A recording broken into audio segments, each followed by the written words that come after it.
Ouais, mais l'effectif était au complet, donc il n'y a plus d'absents, donc c'est une bonne chose avant d'arriver sur les 3 matchs qui vont se succéder, là, rapprochement. Donc c'est bien. Je suppose que Benjamin Stambouli poursuit son protocole. Ouais, bien sûr qu'il y a un protocole un petit peu adapté, voilà, comme les joueurs qui reviennent souvent. Donc oui, on est en travail collectif quand même, parce que c'est ce qui lui manquait le plus. Le travail individuel, il le faisait déjà avant, mais là, donc il est à faire des entraînements supplémentaires. Et comment vous le sentez justement physiquement? Ouais, très bien, très bien, très bien. Ouais, non, il s'est bien intégré, je trouve, au niveau du groupe, au niveau. Bon, on n'avait pas beaucoup de doutes, hein, parce que c'est, voilà, évidemment qu'on avait un petit peu les éléments de ce joueur-là. Donc, vraiment, je pense ouais, il est bien, physiquement il est bien aussi. Maintenant, bon, il y a toujours l'interrogation évidemment sur de la compétition.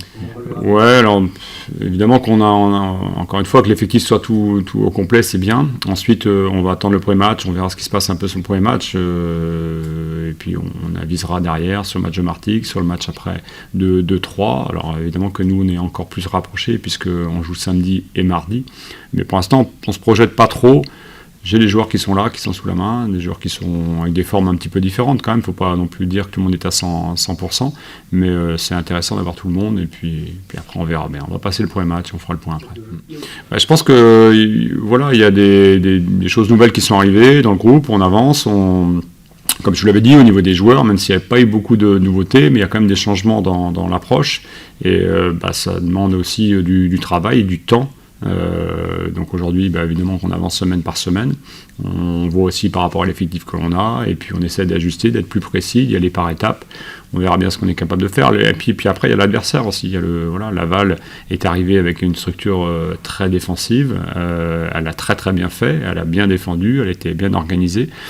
Le Paris FC était dans une volonté aussi de gagner les matchs parce qu'ils étaient chez eux et ils étaient sur une bonne dynamique. Donc c'est les schémas aussi qui font que derrière, nous, on est plus à l'aise peut-être aujourd'hui dans un schéma qui est particulier.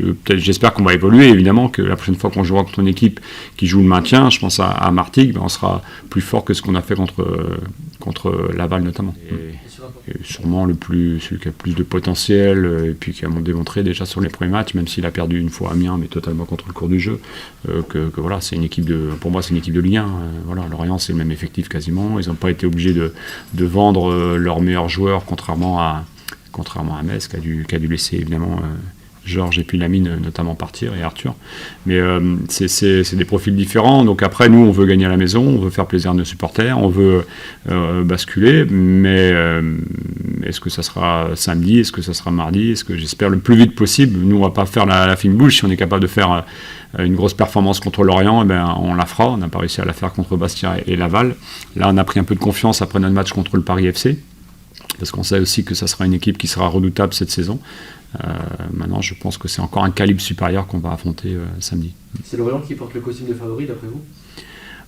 Je pense, quand on refuse des transferts parce que des joueurs sont sollicités mais qu'on a les capacités de les garder, c'est quand même assez extraordinaire. L'année dernière, c'était une équipe qui était visée dans les 10 premiers de Ligue 1. Ils ont gardé leur effectif. Donc on n'est pas dans le même schéma que Metz qui jouait le maintien en Ligue 1 l'année dernière.